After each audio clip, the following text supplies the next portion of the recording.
봉독하겠습니다. 하나님의 말씀입니다. 경청하십시오. 시편 107편 1절과 마지막 절 43절 두 절의 말씀을 제가 봉독하겠습니다. 여호와께 감사하라. 그는 선하시며 그 인자하심이 영원함이로다. 지혜 있는 자들은 이러한 일들을 지켜보고 여호와의 인자하심을 깨달으리로다. 아멘. 저는 이번 주까지 또 우리 노회 제가 훈련원 원장을 맡고 있습니다. 훈련원 원장이 참 여러 가지 행사를 교회 노회 큰 행사를 총괄하는 책임을 맡다 보니까 금년 한 해 무척 분주한 일들이 많았습니다. 노회 체육대회라든지 노회원 장로님 목사님 전체 수련회라든지 교육 세미나라든지 이런 일들을 주관을 합니다.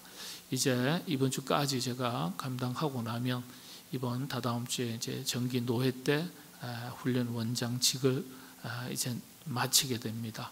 한시름 놓게 됩니다. 이번 주까지 또 우리 SPG 포럼이라고 해서 젊은 목사님들 중심으로 또 이번 한 주간 수련회가 있습니다. 잘 다녀올 수 있도록 기도 부탁을 드립니다. 더도 말고 덜도 말고 8월 한가위만 같아라. 옛 선조들이 그렇게 읽었던 절기를 지내는 가운데 있습니다. 추석 연휴가 끝났다 아니죠. 이런 8월 한가위만 같아라 하는 이 가을의 추수의 절기는 계속 이어지고 있습니다. 이런 추수의 절기, 감사의 절기를 맞으면서 오늘은 세 곳의 성경 말씀을 간단하게 살피면서 우리가 어떤 수준의 감사의 삶을 살아야 할지에 대해서 한번 살펴보도록 하겠습니다. 성경에는 감사라는 단어가 189번 기록되어 있습니다. 189번. 구약에 126번, 신약에 63번 이렇게 기록되어 있습니다. 그런데 감사라는 단어가 언제 성경에 기록되었는가 주목할 필요가 있습니다. 감사라는 단어가 첫 단어가 성경에 기록된 곳은 레위기 7장 12절입니다. 우리가 성경을 읽을 때 이런 점에 유의해서 읽어야 되죠. 감사라는 단어가 왜 창세기에서부터 기록되지 않았을까? 이건 정말 중요한 일입니다. 감사라는 단어가 왜 창세기에서부터 기록되지 않았을까? 한번 생각해 보십시오. 가장 감사할 것이 많은 곳이 어디입니까? 가장 감사할 것이 많은, 그때는 죽음도 없었습니다. 질병도 없었습니다. 고통도 없었습니다. 갈등도 없습니다. 분쟁도 없습니다. 그렇죠? 모든 것이 완벽한 영원한 동산, 에덴 동산. 가장 감사할 것이 많은 곳이 에덴 동산이에요. 근데 에덴에서부터 감사라는 단어가 등장해야 되는데 감사라는 단어가 단 한 번도 등장하지 않습니다. 인간 역사의 비극이 어디에서부터 시작됐는지를 보여주는 거예요. 감사의 부재가 신앙의 비극인 겁니다. 그렇게 인간의 비극은 감사의 부재로부터 시작되었다. 그렇게 평가하기도 합니다. 가장 감사할 것이 많았던 에덴에서부터, 그리고 이스라엘 백성들이 애굽 노예 생활 430년의 세월을 마치고 새로운 땅을 향해서 나가는 그 순간에서조차도 감사라는 말은 등장하지 않습니다. 여러분 보십시오. 우리는 35년, 만 35년, 햇수는 36년이거든요. 그 일제치하 일본의 종노릇 했다고, 종살이 했다고, 핍박 가운데 있었다고 그 치를 떨지 않습니까? 지금도요. 일제의 잔재를 청산해야 된다 그러고, 그러지 않습니까? 우리나라는 지독하게 남의 지배를 받는 거 되게 싫어하는 것 같아요. 수천 년의 역사에 중국과 러시아의 주변의 강대국 속에서도, 특히 중국의 보이지 않는 압박 속에서도 수천 년간 나라를 잃지 않고 독립해 있다는 것 자체를 세계 역사학자들은 참 신기하게 생각을 해요. 그러니까 여러분 한번 생각해 보십시오. 430년이다. 노예 생활. 나라가 없었습니다. 자기의 언어를 충분히 사용할 수 없었습니다. 그런데 그런 애굽의 종살이에서 해방을 맞이했단 말이에요. 이스라엘 민족이 얼마나 크게 기뻐하고 즐거워하고 하나님 앞에 감사하고 감사의 제사를 드려야 될 순간입니까? 그런데도 감사라는 단어가 한 줄도 기록되어 있지 않습니다. 감사의 제사가 없습니다. 이상하지 않아요? 성경을 읽을 때 이런 점에 유의해서 읽으셔야 돼요. 왜 에덴에서조차도 동산에 있는 선악과와 생명나무 2그루만 빼고는 나머지는 다 맡기시고 관리해라 했어요. 잘 다스려 그랬어요. 그러면 아담과 하와 볼 때 하나님 감사합니다. 네가 이름도 붙이고 사물에 이름도 붙이고 원하는 대로 해보라 이런 뜻이거든요. 근데도 감사가 없어요. 애굽에서 자유케 되었는데도 불구하고 감사가 없어. 그런데 이게 이스라엘 백성만의 이야기가 아니라는 거예요. 우리의 자화상이고 우리 인간의 실존이라는 거예요. 이게 우리의 현실이라는 거예요. 감사가 참 쉬운 것 같은데 이게 그렇게 안 되는 거예요. 그렇게 어려운 거예요. 이 시대의 아담과 하와가 어디 있습니까? 어쩌면은 이런 감사라는 기준으로 볼 때는 우리 자신이 이 시대의 또 다른 수많은 풍요와 자유 속에서 많은 것들을 누리면서도 감사할 줄 모르는, 오늘 또다시 이 시대를 살아가는, 감사의 부재 속에서 살아가는 제2의 아담과 하와가 우리 자신일 수 있습니다.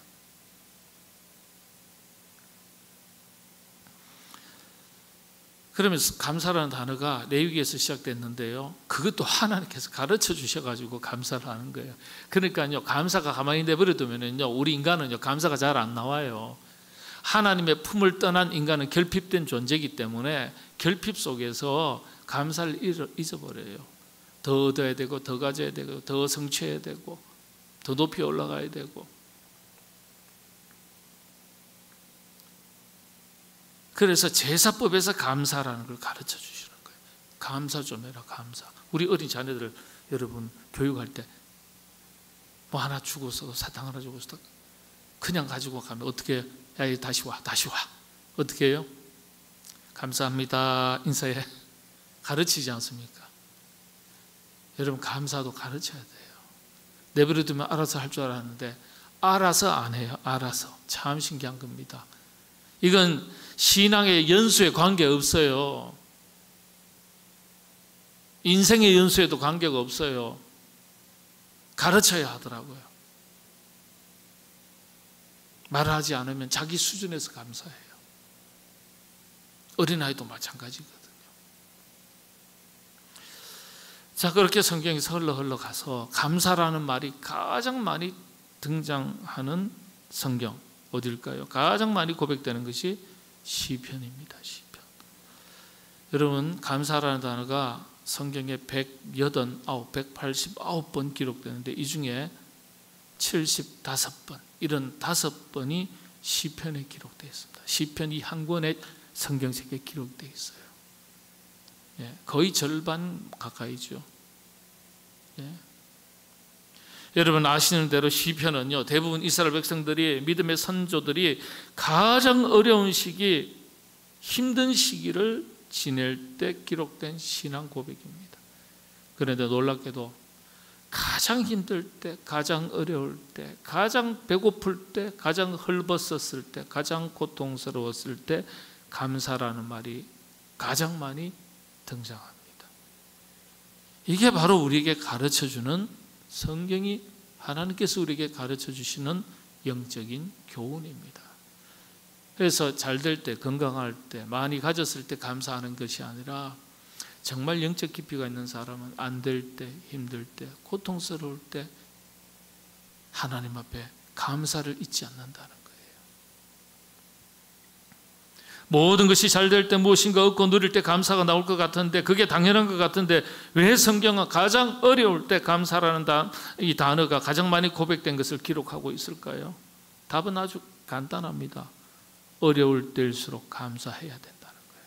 없을 때일수록 감사해야 된다는 거예요. 안 될 때일수록, 안 되는데 어떻게 합니까? 그러니까 의지를 가지고 의지적으로 감사해야 된다는 거예요. 여러분, 잘 될 때는요, 감사가 쉽지 않겠습니까?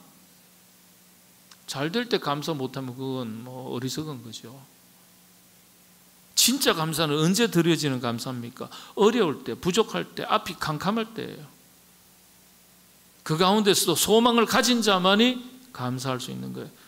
그렇지 않으면요, 현실만 보는 사람은 감사를 잃어버립니다. 현실만 바라보면. 이게 바로 성경이 우리들에게 가르쳐주는 교훈입니다. 성경 속 믿음의 사람들이 드렸던 세 가지 수준의 감사, 간단하게만 살펴보겠습니다. 우리도 이런 수준까지 갈 수 있기를 바라면서 말씀을 살필 수 있기를 바랍니다. 첫 번째가 다니엘 수준의 감사.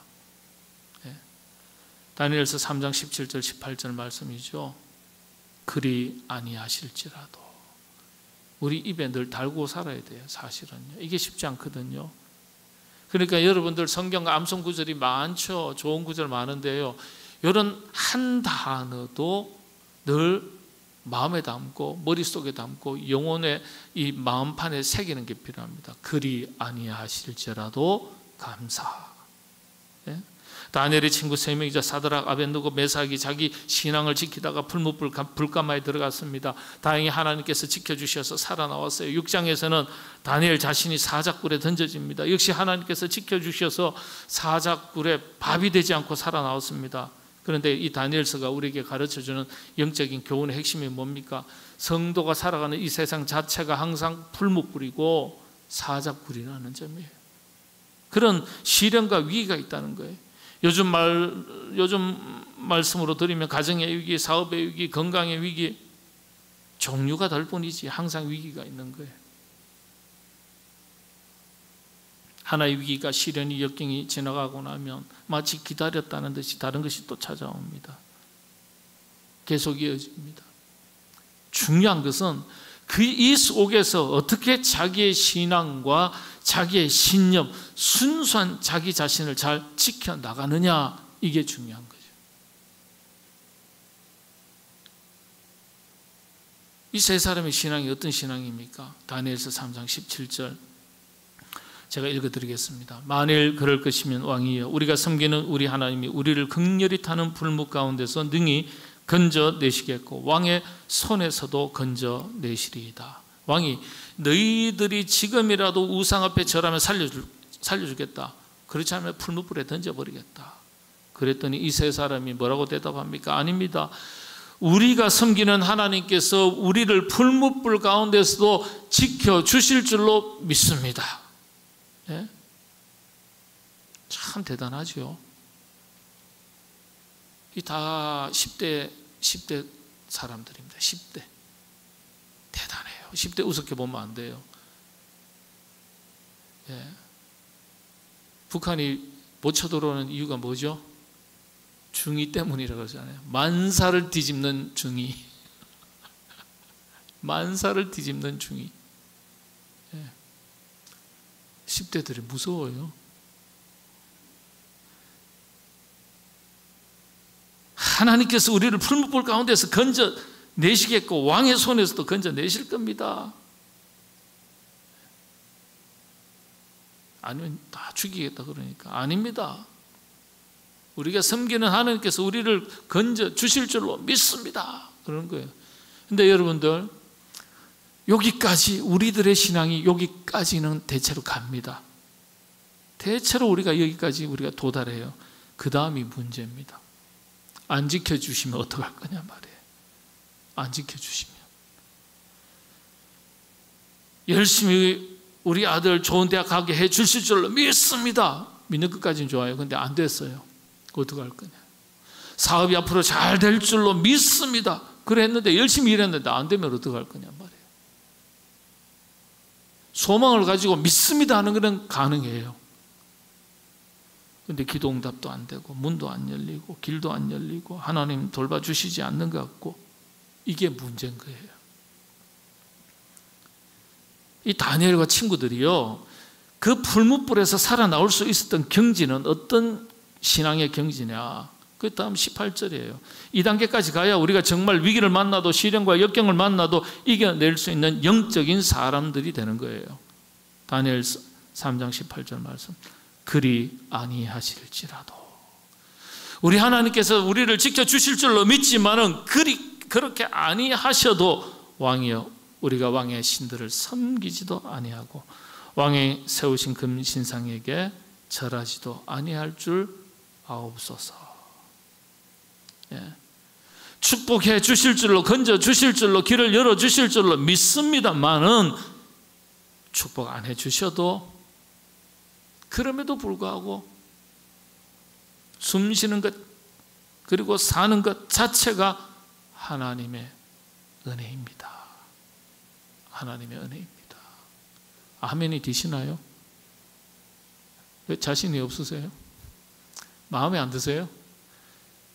예? 그래도 문이 열려야 되고 길이 열려야 되고 좋은 사업도 열매도 있어야 되고 건강도 회복되고, 그러면 좋죠. 그렇게 안 됐을 때 어떻게 할 거냐, 그게 진짜 신앙이죠. 예? 우리의 감사가 이런 수준에까지 깊어지는 감사가 될 수 있기를 바랍니다. 부족해도 없어도 좀 안 돼도, 그럼에도 불구하고 우리 하나님께 간구를 했지만은 그리 아니하실지라도, 그렇게 응답을 아니하실지라도, 응답 안 해주셔도 숨 쉬고 지금까지 여기까지 살아온 것만 해도 하나님의 은혜입니다. 이것만 해도 족합니다. 감사합니다. 우리 모두가 이런 신앙의 자리에 올라설 수 있기를 바랍니다. 다니엘의 신앙 세계를 엿볼 수 있는 또 다른 모습이 있습니다. 읽을수록 멋있어요. 6장 10절이에요.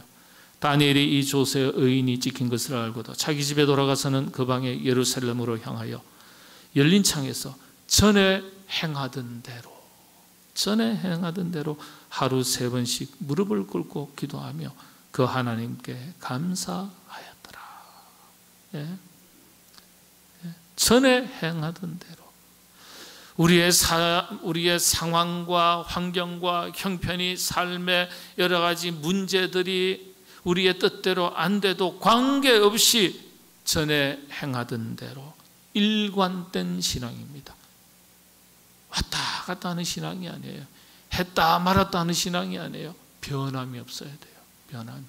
여러분 신앙생활 열매가 있으려면요, 변함이 없어야 됩니다. 변함이 없어야 돼요. 조건이 바뀌어도, 대우가 나빠져도, 다른 사람이 비난을 해도 관계없다 이거예요. 돈이 좀 없어도, 건강이 좀 나빠도, 집안에 걱정거리, 근심거리가 있어도 관계없다는 거예요. 일관되게 한결같은 신앙, 한결같은 자세, 한결같은 태도. 그런데 이게요, 다니엘이 성인이 돼서 이런 줄 아세요? 지금 방금 읽은 말씀은 이제 총리 때 이야기거든요. 사자굴 풀무불 이야기는 어릴 때 10대 때 이야기고요. 다니엘이 소년 시절부터 세웠던 기준입니다. 거룩한 습관이에요. 영적인 이 기준을 따라서 그렇게 산다는 게 중요한 겁니다. 그 다음에 그래서 뭐라 그럽니까? 전에 행하던 대로 기도하며 감사하였더라. 감사가 안 나오는데 어떻게 감사할 수 있습니까? 예? 지금까지 붙들어 주신 하나님의 은혜만 해도 넘칩니다. 족합니다. 충분합니다. 이런 감사가 있어야 되는 거예요. 그래야 감사하는 거예요. 하루에 무릎을 꿇고 하루에 3번을 기도했다. 숫자적인 개념이 아니에요, 여러분. 성경에서 말하는 3은요, 철저하게 기도하겠다, 철저하게 감사했다는 거예요. 온전하게 감사했다는 뜻이에요. 정말 우리가 이런 수준의 신앙의 경지에 올라서는 저와 여러분, 우리 모두가 될 수 있기를 바랍니다. 예. 그 다음 하박국 선지자의 감사 수준. 처음에는 다니엘은 뭐라고 그랬어요? 단어 한 단어 외우시라고 그랬어요. 그리 아니하실지라도 감사. 그러면 하박국은요, 하박국의 말씀 이 3장 18절인데 우리 한 목소리로 한번 읽겠습니다. 나는 여호와를 인하여 즐거워하며 나의 구원의 하나님을 인하여 기뻐하리라. 기뻐하리라. 그 앞부분에 보면요, 비록 무화과 나무가 무성치 못하며 포도나무에 열매가 없고 감람나무에 소출이 없으며 밭에 식물이 없으며 우리의 양이 없으며 외양간에 소가 없을지라도 비록 이것이 없을지라도 한 단어 붙이면 됩니다. 감사. 다니엘은 뭐라고요? 그리 아니하실지라도 감사. 하박국 선지자의 감사는요, 비록 이것이 없을지라도 감사. 나는 여호와로 인하여 즐거워하며 나의 구원의 하나님을 인하여 기뻐하리라. 무화과 없고 포도나무 열매 없고 감람나무, 이게 뭔지 아세요? 갈수록 태산이라는 말이 있죠. 갈수록 첩첩산중이라는 말이 있습니다. 갈수록 안 되는 거예요. 갈수록 잘 돼야 되는데 갈수록 안 되면 원망과 불평이 뒤따릅니다. 하나님에 대해서 자신의 신앙에 열정이 열심히 식어듭니다. 낙심합니다. 때로는 신앙을 저버리기도 합니다. 갈수록 안 되면. 여러분, 갈수록 안 되든 잘 되든 관계가 없어야 돼요. 숨쉬고 이 땅에 하나님의 백성으로 구원의 가장 큰 선물, 구원의 은총을 얻고 누리고 산다는 것 자체가 가장 큰 복을 우리가 얻고 누리는 것이기 때문에 나머지는 있어도 그만 없어도 그만이라는 마음을 가지고 사셔야 되는 거예요. 여러분들, 비록 이것이 없을지라도 감사하시는 여러분 되시기를 바랍니다. 네. 마지막으로 시편 107편 다윗의 감사의 수준인데요, 다윗의 고백 속에 나타난 감사에는 남다른 4가지 특징들이 있습니다. 첫 번째, 감사는요 선택이 아니라 명령이라는 거예요. 히브리어로 감사는 야드 혹은 야다라고 말합니다. 야드. 이 단어는 명령어입니다. 명령어. 그러니까 감사하라 했을 때는 뭐라고요? 권면, 권유가 아니에요. 뭐라고요? 명령이에요. 권면, 권유는 해도 되고 안 해도 되고 선택의 기준이 나한테 있어요. 근데 명령은 선택의 기준이 우리 자신에게 있지 않아요. 명령은 의무와 책임이에요. 무조건 해야 되는 겁니다. 성경에 감사라는 이 단어는 명령으로 사용하는 단어입니다. 여러분, 복음 전도만 명령이 아니에요. 삶의 원칙으로서 감사는 하나님의 명령입니다. 범사에 감사하라, 명령입니다. 그래서 감사의 부재가 신앙의 부재고 불순종입니다. 명령을 어기는 거니까.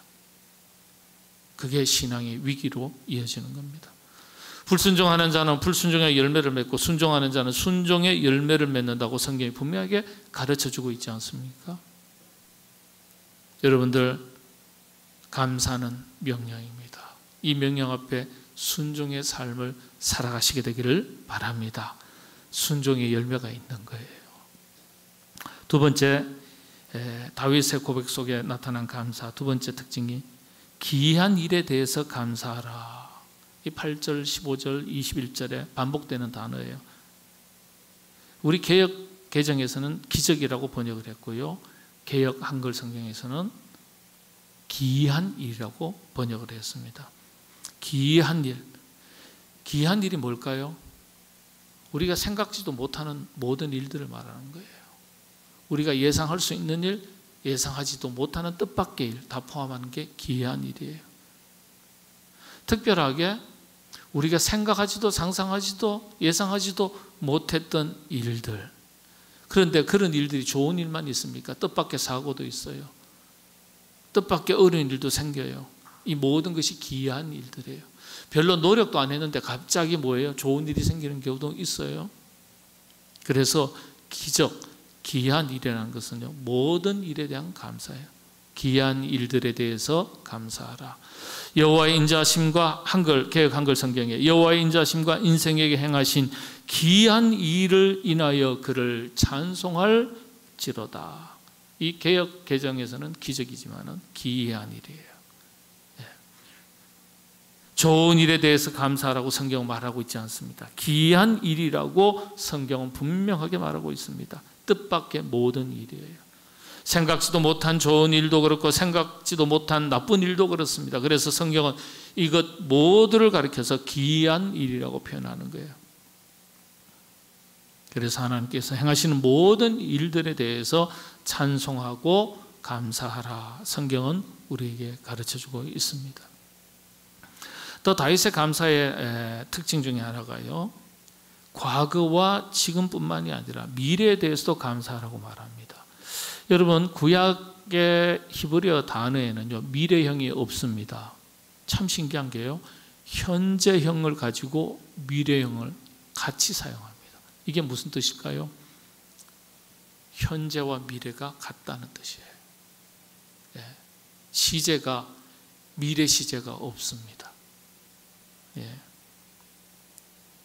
다시 말씀을 드리면 앞으로 살아갈 때 지금 감사하는 것이 곧 미래의 감사가 된다는 거예요. 좋은 일이든지 좋지 않은 일이든지 언제나 감사하라는 겁니다. 과거에 대해서 감사가 없으면 지금에 대해서도 감사할 수 없고, 지금에 대해서 감사할 수 없으면 미래에 대해서도 감사할 수 없다는 거예요. 그래서 지금 감사하라는 거예요. 지금 감사하라. 지금 감사하면 그 감사가 어디로 이어진다고요? 미래에도 똑같이 현재의 감사처럼 이어진다는 거예요. 이 성경에 하나님의 언어가 독특합니다. 현재형과 미래형이 동일해요. 세계 모든 나라의 언어들 보면요, 미래형, 현재형, 과거형 다 분리되어 있습니다. 히브리어는 그게 없어요. 현재가 미래, 과거형은 있어요. 아주 언어적인 이 특징에서도 하나님의 뜻이 녹아나 있는 거예요. 여러분, 앞으로 잘 되면 감사하겠습니다. 그건 나중 문제예요. 지금 감사 못하는데 앞으로 뭘 잘 되면 감사해요. 그렇지 않겠습니까? 하나님의 입장에서는. 여러분, 지금 감사하시게 되기를 바랍니다. 마지막으로 이 마지막 43절을 보면은 그런 표현이 있습니다. 지혜 있는 자들은 이러한 일들을 지켜보고 여호와의 인자하심을 깨달으리로다. 지혜 있는 자들은 이 일에 주의하고 여호와의 인자하심을 깨달으리로다. 이건 개역 한글, 개역 성경입니다. 그러니까 개역 개정에서는 이러한 일들을 지켜보고 했는데, 이전 성경이 조금 더 표현이 정확한 것 같아요. 주의하여 감사하라. 주의하여 감사하라. 지혜 있는 자들은 이 일에 주의하고 여호와의 인자하심을 깨달으리로다. 다시 말씀드리면 나는 감사하고 있는가 아니면 불평하고 있는가 주의하면서 자세히 살피면서 살아야 된다. 좋은 일에야 감사하기가 쉽지만은 고난과 역경 앞에서 감사를 잃어버리고 살아가고 있지는 않은지 살피라는 거예요. 자세히 주의하여 살피라. 여러분, 감사를 잃어버리면 그때부터 우리 인생에 위기가 찾아옵니다. 위기가 다른 게 위기가 아니에요. 우리 안에서 믿음이 식어지고 하나님께서 일러주신 말씀대로 살지 못하는 영적인 게으름과 영적인 퇴보, 이게 위기 아닙니까? 건강에 문제가 생겨야 위기입니까? 직장의 사업에 자녀의 문제가 생겨야 위기입니까? 내 영혼이 힘을 잃어가고 나의 신앙이 식어져가고 열정이 식어져가고 헌신이 식어져가고 감사가 사라져가는 게 여러분 위기 아닙니까? 그 위기가 내 삶의 위기로 이어지는 거예요. 교회의 위기로 이어지는 거예요. 나라와 민족의 위기로 이어지는 거예요. 여러분, 우리나라가 힘 있고 돈 있고 훈련된 사람이 많아서 선교하고 복음 전하고 했습니까? 아니요. 가난하고 못 먹고 못 살아도 복음 전했고요. 열심히 기도했고요. 일제시대 때 핍박 속에서도 기도했고 교회를 지켰고 헌신했고 6.25 전쟁 때도 열심히 기도했고, 그 결과로서 우리 대한민국이 급성장하면서 세계 유례를 찾아볼 수 없는 세계 제2차 세계대전 이후에 선진국으로 올라선 유일한 나라입니다. 우리 한국이. 이런 축복이 있는 거예요. 예. 그러니까 우리가 어렵다 할 게 아니에요. 예. 힘들다 할 게 아니고, 여러분들 감사가 여러분의 미래의 문을 활짝 여는 축복인 줄로 믿습니다. 여러분들 이 추수의 계절, 또 다른 언어의 표현으로 하면 감사의 절기죠. 추수의 계절, 감사의 계절이죠. 오늘은 3가지 감사하지만 앞으로요 한 4주 동안 내리 전심으로 드리는 감사 제가 설교 준비해 놨습니다. 예. 이제 귀가 딸도록, 딸는 정도가 아니라 귀가 뚫리도록 제가 전심으로 드리는 감사, 이 제목으로 1탄, 2탄, 3탄, 4탄까지 이어집니다. 아이고 힘들겠네 그렇게 생각하지 마시고 잃어버린 감사를 회복하는 그런 기회로 삼으시게 되기를 바랍니다. 축복의 통로가 되는 줄로 믿습니다. 기도하겠습니다. 하나님, 도저히 감사할 수 없는 순간에조차도 감사했던 믿음의 사람들의 이야기가 우리 자신의 이야기요, 그들의 감사가 우리 자신의 자화상이 되게 하여 주시옵소서. 그리하여 이 감사가 하나님의 또 다른 놀라운 은혜와 축복을 받을 수 있는 축복의 계기요 통로가 되게 하여 주시옵소서. 예수님의 이름으로 기도하옵나이다. 아멘.